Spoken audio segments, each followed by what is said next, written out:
If OP makes 4 revolutions in 1 second, the angular velocity in radians per second is.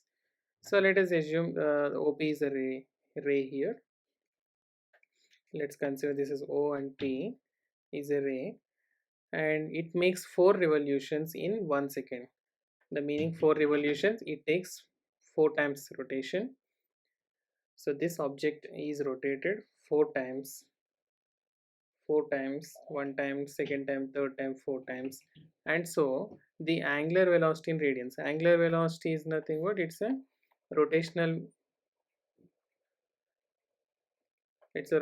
velocity, we can say. That means it's an amount of measure. So what is an amount of measure for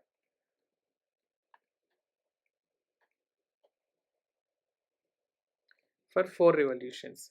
And it is given that in 1 second,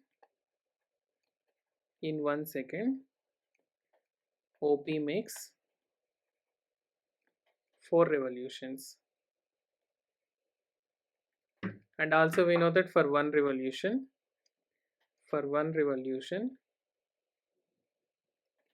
it takes, means angular velocity takes,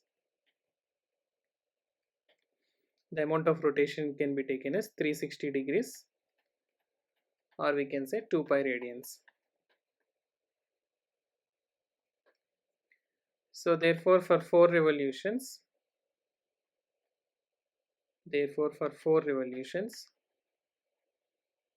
angular velocity, that is in 1 second, angular velocity is nothing but here 4 into 2 pi. The amount of measure is 8 pi. So we can go with an option D, right? Okay, thank you.